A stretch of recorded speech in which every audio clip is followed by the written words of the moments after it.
Hello, today let's try to understand the working of an electric motor. An electric motor is a device which converts electrical energy into mechanical energy. Now this is the simplified structure of an electric motor. Now it consists of, we can see here, a rectangular loop ABCD. Okay, so actually ABCD is an armature. So what is an armature? An armature is a loop, okay, where number of insulated copper wires are wound around a soft iron core. So this armature is kept between the two poles of a magnet, that is between North Pole and the South Pole, and the two ends of the armatures are connected with two split rings S1 and S2.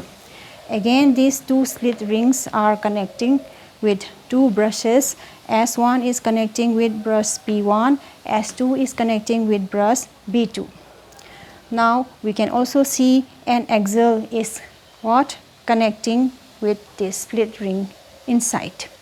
Now the inside part of these split rings S1 and S2 are insulated, but the outside part which are connecting with the brushes are not insulated. They are having conducting surfaces so that they can what? Conduct electricity.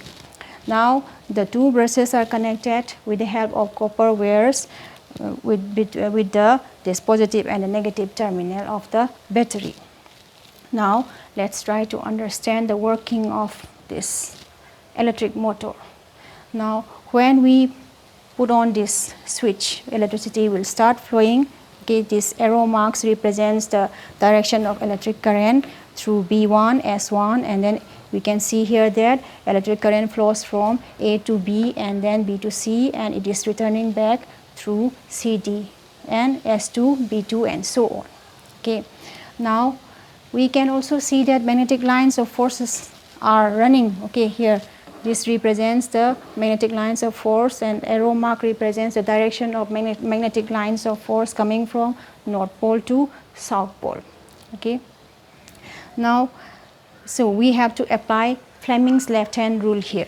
Okay, now let's try to understand what is Fleming's left hand rule. So if we trace our three fingers of our left hand, that is the middle finger, the index finger, and the thumb, in such a way that they are having perpendicular to each other. They are perpendicular, they are 90 degrees to each other. Okay, now when they are 90 degrees to each other, this middle finger will represent the direction of electric current, the index finger represents the direction of magnetic field, and the thumb represents the direction of force or motion.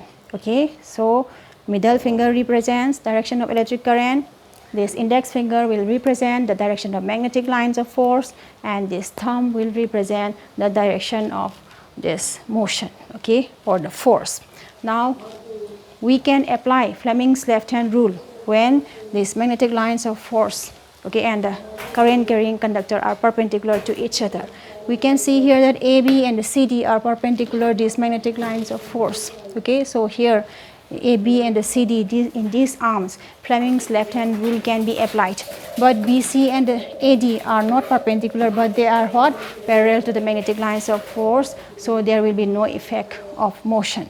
So let's apply here in this arm AB and the CD Fleming's left hand rule. Okay, so we can see here electricity flows from A to B, okay, with the help of these arrow marks. So this middle finger will represent what? The direction of electric current, and this index finger represent direction of magnetic lines of force. Thumb is pointing downwards. Okay, thumb is pointing downwards, so AB will move down in anti-clockwise directions. Let's apply Fleming's left hand rule in this arm CD again. Okay, now we can see this electricity, okay, electric current, okay, flowing through AB and CD are reverses. Okay, that is what they are flowing in what? Opposite direction. Okay, electric current flows from A to B in this direction, from C to D in this direction. So see, this middle finger represents what? This one, the flow of electric current. So this is what? Electric current is flowing this direction, magnetic lines of force, okay, going in this direction. We can see the thumb pointing upwards. Okay, so CD will move up, AB will move down in anti-clockwise direction. Okay, so So this position of this armature ABCD changes from this horizontal direction to vertical directions. Okay, AB will move down and CD will come in what? Upward position. Okay, going in what? Anti-clockwise direction. So we can also see, okay, due to this what?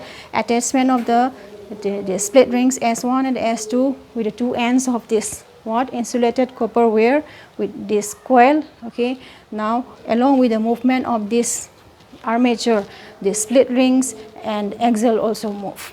Okay, now we can see when it is in this vertical direction, the two split rings S1 and the S2 lose its contact with B1 and B2.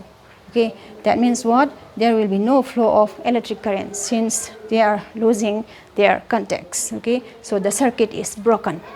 Okay, but the movement will continue because of what? Force of this, because of this inertia of motion. Okay, force will be produced due to what? Inertia of motion, and so they will continue, the movement will continue in anti-clockwise directions. The anti-clockwise direction, CD will move what? Move downwards, AD will be pushed up, so CD will come in this position near the North Pole and AB will come towards the South Pole. Okay, so when they are again in these horizontal directions, we can see that these two split rings, okay, S1 and S2 are having what? Contact with these brushes B1 and B2, but this time, okay, they are interchanged. Okay, before S1 was having what?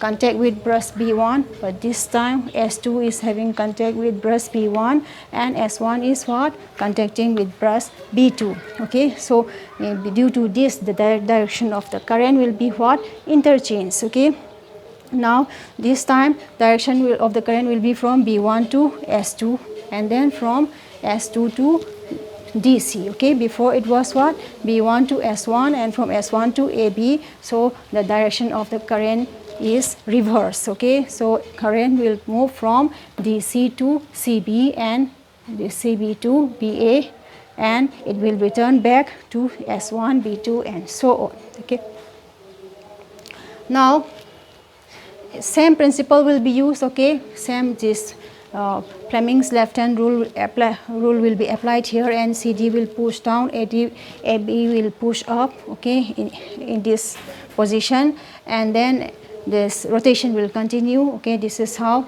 the electric motor works. Okay, so we can use this electric motor, okay, this principle in many other purposes, in electric fan, refrigerator, we are using in this washing machine, hair dryer and so on.